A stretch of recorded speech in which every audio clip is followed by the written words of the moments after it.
ওইখান থেকে স্টার্ট করি কৃষ্ণ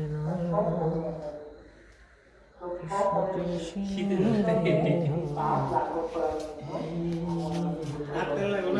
সামনে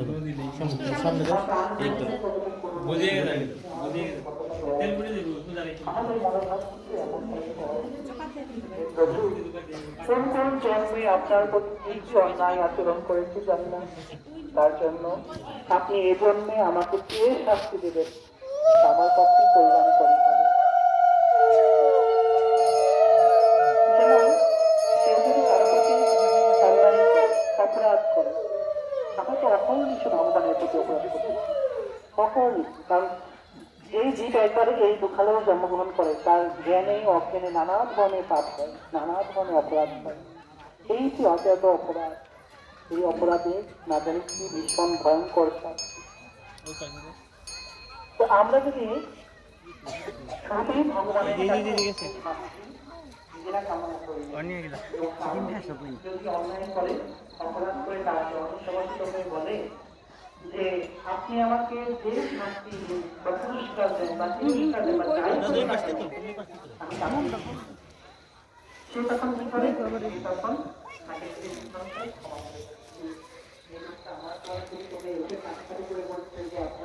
তাকে কিছুটা হলেও তার প্রতি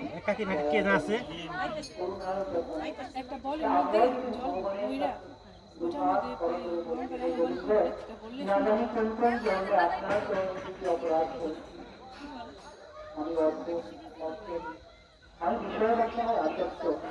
আপনার মহিমা আপনার করুণা আমি জানি না,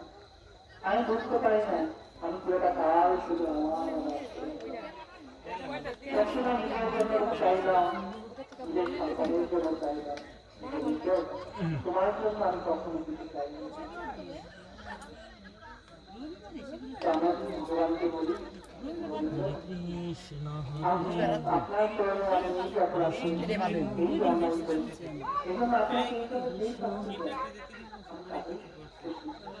আমি তাকে আনন্দিত হয়েছি, আমার গোবিন্দ আমার পাপ লাঘব করার জন্য।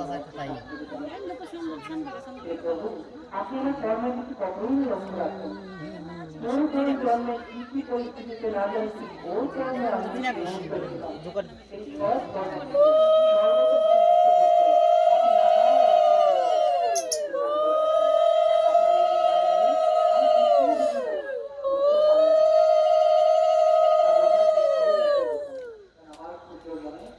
আপনার প্রতিমা বর্ণনা করা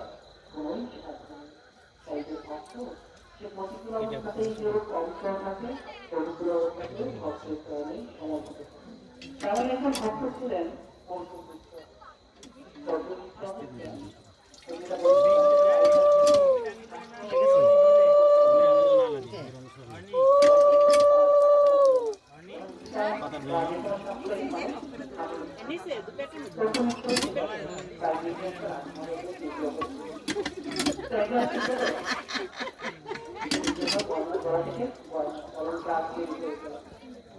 তার সন্তানরা কাছে কাছে এসে বলবে বাবা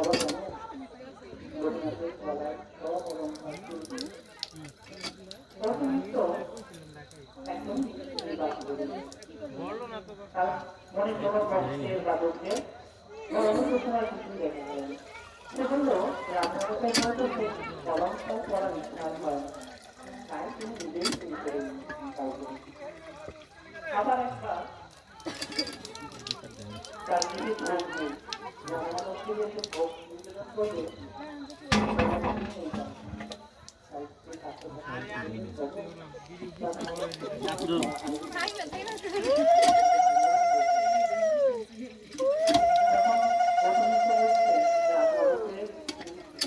নিবেদন করলে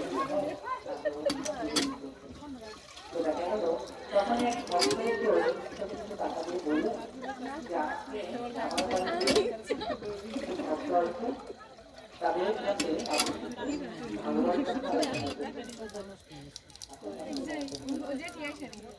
তাদের কিন্তু ভগবানের বলে ব্যবস্থা, অর্থাৎ ভগবানের সবকিছু ভগবান নিজেই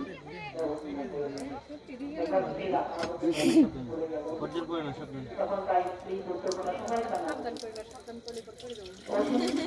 বললেন যে ভগবানের ফল চ্যালেঞ্জ কিছু করবেন তাই তিনি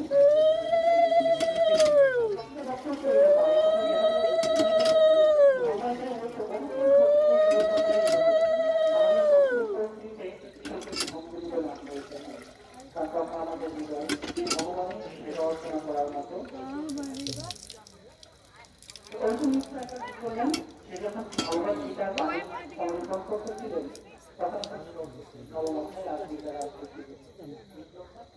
সামান্য চিন্তন্তু মাম জীবন পরিপাটে কেশাই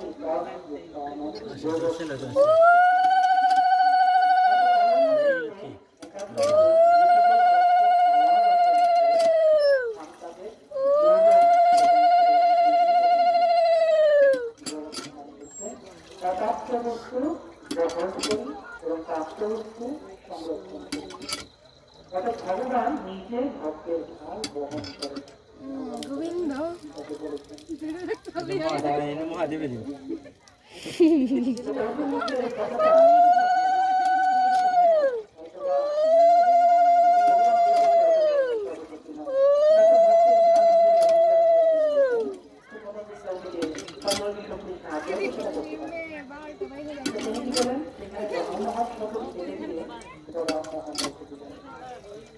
তো মোবাইল নিয়ে সামনে যাবো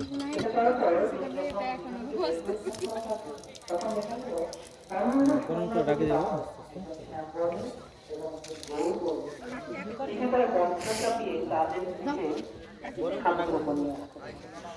তার স্ত্রীরা দেখে সে বলতেছে কি ব্যাপার এগুলো তোমাদের দিয়ে পাঠিয়েছে। তখন সেই শ্যামবনের বালকটি বললো যে অর্জুন মিশ্র উনি আমাদের দিয়ে এগুলো পাঠিয়েছেন এবং তাই আরো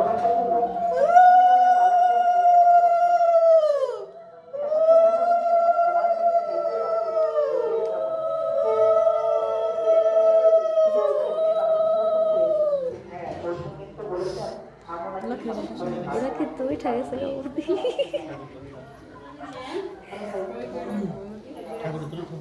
আস্তে আস্তে ভিতরে ঢুকেন না বাইরে রাখেন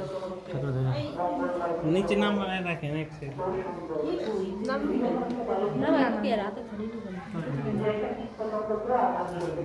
কেউ জানে না নাম যে এগুলো